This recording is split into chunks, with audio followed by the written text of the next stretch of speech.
PHP ব্যবহার করে dynamic website তৈরি করতে গেলে বিভিন্ন সময় বিভিন্ন ফাইল নিয়ে কাজ করতে হয়। স্পেশালি ফাইল নিয়ে কাজ করতে হলে নির্দিষ্ট কিছু কোড ব্যবহার করতে হয়। ফাইল সিস্টেম ব্যবহার করে আমরা নতুন ফাইল তৈরি, রিড, রাইট, অ্যাপেন্ড কিংবা ডিলিট করে থাকি। এছাড়া প্রোফাইলে বহু সাইটে ছবি আপলোড করার বিষয়টি আমাদের খুবই পরিচিত। স্যাম্পল হিসেবে আমরা একটু গুগল ক্রোমে যাচ্ছি। আমরা এখানে ব্রাউজ করেছি plus.google.com অর্থাৎ গুগল প্লাস। এখানে আমরা দেখতে পাচ্ছি ডান পাশে আপলোড নিউ ফটো।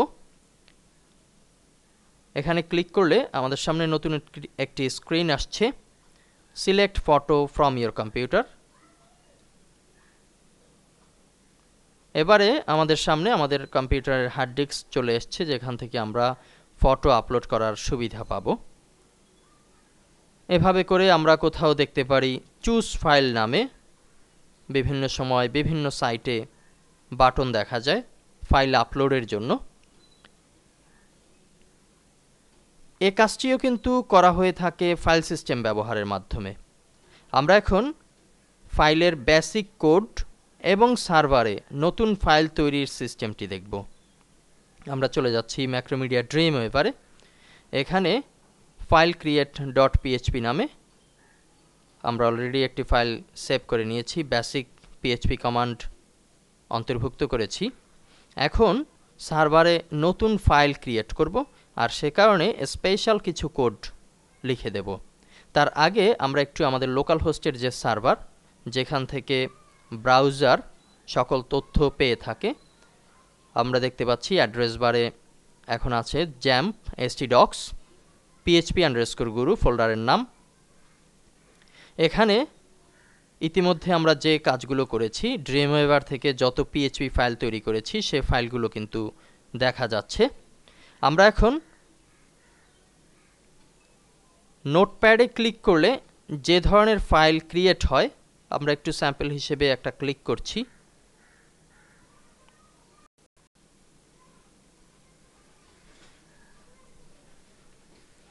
এবং ফাইলটিকে সেভ করছি। যে কোনো নাম দিতে পারি। এখানে এক্সটেনশন হিসেবে .txt দেখতে পাচ্ছি। আমরা একটু ফাইলের নাম লিখছি, ধরুন লিখছি আল আমিন। এবার সেভ করব আমাদের নির্ধারিত যে ডেস্টিনেশন। মাই কম্পিউটার থেকে সফটওয়্যার ডি, এখানে জ্যাম্প,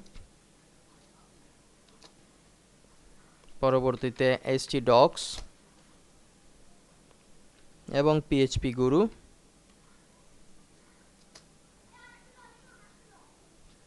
এবার সেভ বাটনে ক্লিক করছি। আমরা যদি আমাদের পিএইচপি গুরু ফোল্ডার দেখি আমাদের সার্ভার থেকে, অর্থাৎ জ্যাম্প htdoc php_guru, এখন কিন্তু আল আমিন নামে একটি txt ফাইল, নোটপ্যাডে করা ফাইল প্রদর্শিত হচ্ছে। আমরা এটিকে ডিলিট করে দিচ্ছি।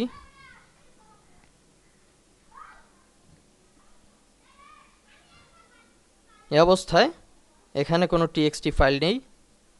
আমরা কোডের মাধ্যমে ড্রিমওয়েভার থেকে পিএইচপি কোডের মাধ্যমে নতুন একটি ফাইল জেনারেট করব। আমরা নির্ধারিত কিছু কোড লিখব। যে কোনো নামের একটি variable file name equal to double inverted comma semicolon.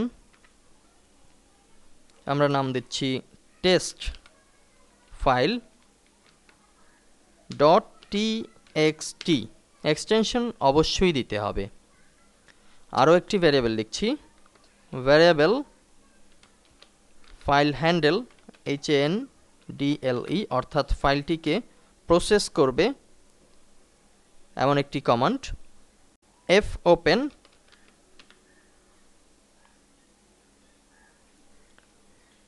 First bracket শুরু শেষ ফার্স্ট ব্র্যাকেটের ভেতরে ভ্যারিয়েবল ফাইল নেম কমা দিয়ে একটি স্পেস এবং সিঙ্গেল ইনভার্টেড কমার মাঝে আমরা লিখব w অর্থাৎ রাইট। একই কমান্ড ব্যবহার করে বিভিন্ন সময় লেখালেখি করা, অ্যাপেন্ড করা কিংবা নতুন ফাইল জেনারেট করা হয়ে থাকে। যদি কমান্ড ঠিক থাকে তাহলে তো কাজ করবে, অর নয়তো ডাই। ডাবল ফার্স্ট ব্র্যাকেট শুরু শেষ, এর মাঝে ডাই করলে কি হবে সে কমান্ড দিচ্ছি। ডাবল ইনভার্টেড কমা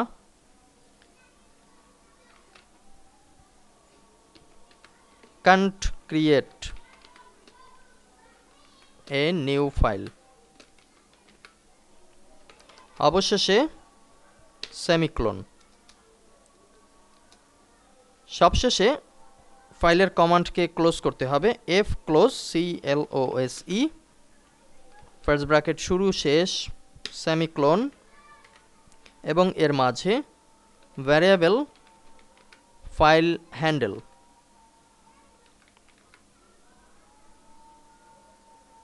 ফাইলটি সেভ করছি। এখানে বিষয়টি আরেকবার রিভিউ করছি। আমরা ভ্যারিয়েবল ফাইল হ্যান্ডেল এই কমান্ডের মাধ্যমে আমরা নতুন ফাইল ক্রিয়েট করব। শুরুতে f ওপেন করেছি, পরবর্তীতে ফাইল নেম রাইট করা হবে অর্থাৎ একেবারেই নতুন।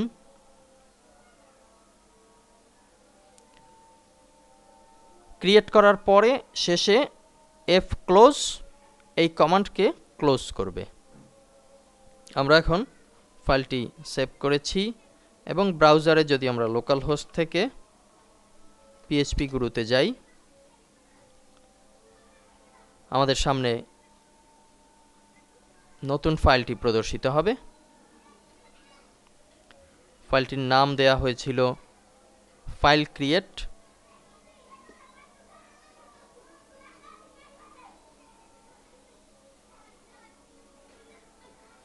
ফাইল create.php এখানে ক্লিক করলে আমরা ব্ল্যাঙ্ক একটি পেজ দেখতে পাচ্ছি। এখানে আমাদের মূল যে বিষয় ছিল নতুন একটি ফাইল আমাদের সার্ভারে তৈরি হয়েছে কিনা, যেটির নাম হবে, আমরা নাম দিয়েছিলাম testfile.txt। আমরা PHP গুরু ফোল্ডারে যাচ্ছি এবং এখানে দেখতে পাচ্ছি 0 KB একটি ফাইল testfile.txt। সামনের লেসনে আমরা এই ফাইলের মাঝে কিছু নতুন লেখা ইনক্লুড করব।